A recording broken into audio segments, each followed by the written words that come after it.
You talk about accelerating benefits, so obviously there are some that you can point to now. In the last 2 years, how have we benefited from having Brexited?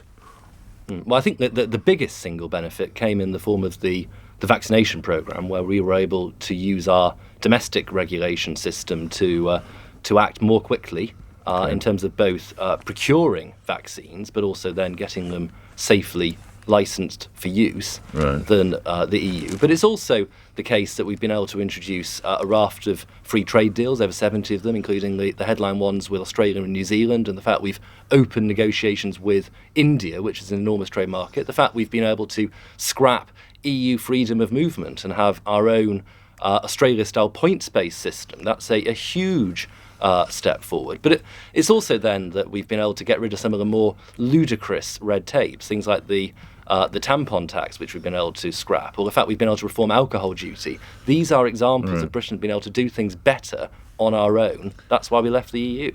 So the highlight of all of that then, Mr. Clarke, is the fact that 155,698 people sadly died in this country of COVID, and that saved your Brexit deal, really, isn't it? Because without that, you wouldn't have much to point to. I think, obviously... Well, what else are you going to... You're not seriously going to tell me that the freedom of movement... You're not seriously going to pretend that we have control of our borders, are you? Well, we've reformed our legal migration system. We all know that the most robust possible action is needed against the... I don't have to take you to Dover to point out. The challenge of tackling illegal migration is at the absolute top of the government's intro. And believe you me, no one feels more strongly than I do, Nick, about the need to get control of the channel. And the Prime Minister has been crystal clear about that. But it doesn't get around the fact that we have scrapped EU free movement. And that is something we could not have done as a member state. It's one of the reasons you certainly scrapped free why movement we left as regards... the EU. I'm sorry to talk over you, sir. You certainly scrapped free movement as regards Dover docks. It can take 5 hours now for a lorry driver to get through Dover. That's an improvement, is it? That's, quote, a benefit, is it? We continue to make sure that our borders flow as quickly as possible, and obviously... Well, 5 hours... Mr. Clarke, please don't treat me as an idiot. A 5-hour delay is not being treated as quick as fast as possible, is it?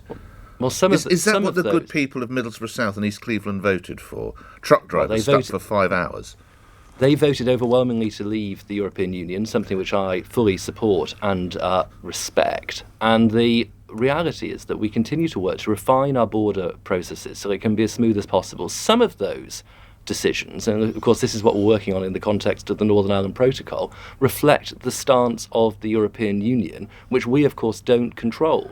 They have been less than helpful on a number of issues. That is why we're having to work very hard on issues like the protocol so we can try and unlock a more sensible and proportionate approach. We obviously want to have a constructive and successful trading relationship with them going forward. But we should also be clear, we were told by Labour, by all of those people who opposed our decision to respect the referendum result, that Brexit would be a disaster for this country. In reality, it's allowed quicker vaccination, it's allowed us to scrap free movement, it's allowed us to begin free trade negotiations, it's allowed us to get rid of a load of red tape. It has been a big success already, and I'm confident it will be a much bigger success over the years to come as we continue to deepen our diversions. You do note the pressures at Dover docks, don't you? You're not ignoring those. Of course. And look, there was always a balance of advantage and disadvantage to leaving the European Union. There were always going to be some challenges, but the net effect, I am absolutely clear, has been positive, and that this new legislation we're bringing forward today